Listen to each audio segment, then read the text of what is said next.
on n'a pas les moyens suffisants au Grütli pour, par exemple, programmer les spectacles qu'on trouve les plus beaux. En fait, ils coûtent hyper cher. Donc, on a toujours programmé sur un autre niveau. Et là est venue, depuis très longtemps, cette réflexion sur l'expérimentation. Et pour moi, c'était rien d'autre que d'essayer d'installer un laboratoire de recherche pour les gens locaux, évidemment, ici. C'est leur théâtre ici. Ça n'empêchait nullement de faire appel à des gens, des spécialistes, des créateurs que j'admire d'ailleurs, de venir participer à cette aventure. Un théâtre sur une année, c'est créer quelque chose depuis l'intérieur de la ville, en quelque sorte, et avec les citoyens. En fait, malgré tout, et de tenir ça. Et on aurait pu aussi abandonner cette idée d'expérimentation. Mais je crois que ce n'est pas seulement une idée, c'est juste une vie qu'on mène et qui crée quelque chose, qui transforme aussi quelque chose dans le paysage roman parce que ça vient d'ici. Bon, ce n'est pas le moment d'abandonner ce terme, puisque maintenant il y a de plus en plus de lieux qui se revendiquent d'expérimentation. Donc c'est une voie que vous avez ouverte en quelque sorte. Oui, mais ça c'est... voilà, ça c'est la dynamique habituelle de, oui, récupérer. C'est pas seulement les autres institutions. Bien sûr, je vois ça par exemple à la Comédie, quand on me parle de collectif. J'avais envie de demander comment on va travailler ce collectif. En fait, c'est des choses évidemment qui m'intéressent parce qu'un collectif peut que échouer. En fait, on le sait. Mais c'est pas l'échec en soi qui est intéressant. Sinon, on ne le ferait pas. Mais ce qui est intéressant, c'est comment quelque chose peut se construire au sein des théâtres. Et en l'occurrence, ce que Loachemol a proposé, on va voir comment ce collectif va pouvoir grandir à l'intérieur d'une institution.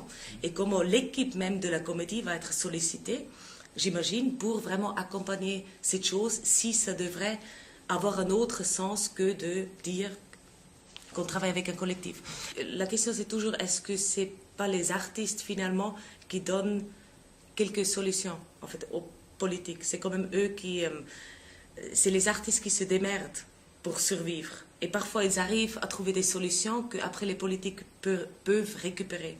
Il y a aujourd'hui, par exemple, aussi au département de l'instruction publique, et c'est partagé, ce projet, c'est un projet pilote qui s'appelle Label A+, qui est partagé par différents cantons en Romandie, et leur idée, c'est de donner un financement très important à une ou deux compagnies pendant une année.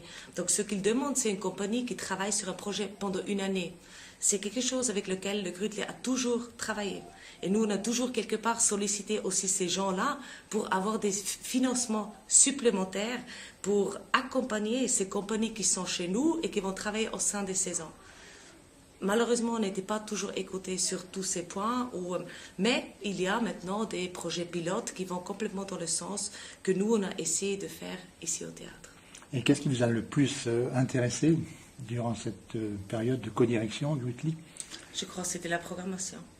En fait, le fait d'avoir deux super espaces polyvalents, en fait, rien contre un théâtre classique, mais on est juste dans deux salles qui n'imposent pas la frontalité, ça veut dire qui donnent la possibilité de configurer ou de voir un théâtre différemment, d'inviter là des artistes que nous, on pense, ayant une qualité, ayant une réflexion, ayant une folie qui nous intéresse, une beauté, de les inviter ici et leur donner les moyens qu'on a pour participer à cette histoire. Ça, c'était la chose la plus forte. Et comment sont passés les rapports avec le public? On voit que le public est friand d'informations, il participe au débat et aux présentations. Est-ce que vous sentez toujours un désir de théâtre chez ce public? Évidemment, ça a pris du temps de communiquer au public qu'ici on peut voir du théâtre différemment. Voilà. Et aujourd'hui, effectivement, en fait, toute chose marche.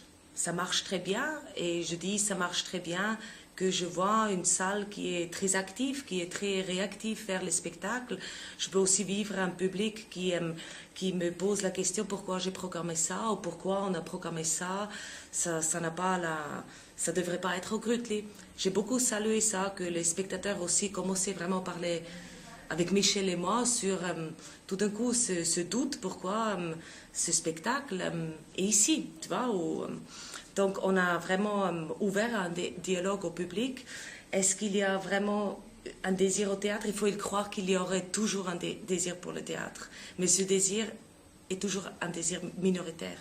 Mais il est en soi pas moins. Et Oui. ces doutes qui vous ont assailli, comment avez-vous réagi face à ces moments, des fois d'incompréhension, soit des politiques, soit du public, ou même des artistes? Ça m'a toujours étonné que, quelque part, ça m'a étonné que je ne voulais pas sentir qu'il y avait un manque de curiosité de découvrir quelque chose. Donc, je n'ai pas pris ça comme quand quelqu'un m'a dit, il n'a pas compris. On connaît ça tout le temps. Évidemment, on est tout le temps en doute, mais le doute, il est plus profond. Il n'est pas la peur du public qui va trouver ça mauvais ou qui ne va pas comprendre. Le doute, il est... est-ce qu'il y a de la magie là-dedans? Est-ce qu'il y a une dynamique? Est-ce qu'il y a une essence de quelque chose? Est-ce que la communication, elle prend ou pas?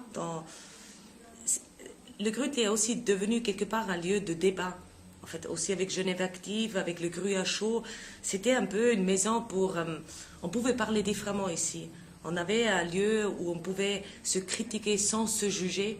On pouvait se critiquer et s'aimer. En fait, on pouvait se parler frontalement. Et ça, c'était peut-être une chose qui vaut sa qualité.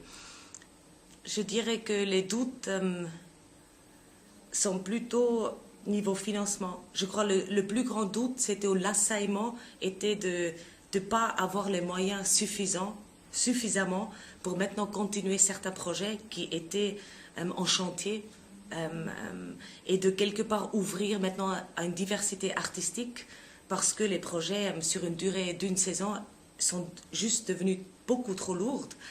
Donc il fallait un peu autrement rythmer, pas seulement notre économie, mais aussi la saison. Et ça, c'était peut-être cette 4e saison 4, qui était cette saison de transformer, je dirais, tout la conception et la ligne artistique légèrement dans une autre direction qui a beaucoup à voir avec des contrats et l'emploi. La saison commence par une transformation de la rue du Général Dufour. Ça, c'est Régis Collet, un photographe, l'artiste. C'était notre graphiste de la première année ici, avec Igor Konetka. Régis vient de Fédéral et il signe chaque événement lors de la conférence de presse. En fait, chaque saison, on avait les voitures renversées, l'avion qui attaquait, les troncs d'arbres, la neige, etc. Donc ça, c'est son œuvre pour cette année. Et puis Régis, c'est quelqu'un qui a d'ailleurs énormément marqué l'identité du Gru, en fait, niveau visuel, communication, comme Pablo, qui est notre graphiste de ces dernières années et qui l'est depuis 3 ans déjà. Et contente de terminer cette dernière saison avant de pouvoir reprendre les rênes de votre compagnie? Oui. Je crois, j'ai pensé qu'une fois programmé, je pourrais partir tout de suite, mais je crois que c'est pas vrai. Donc, je vais essayer de passer une dernière bonne année ici avant de passer ailleurs.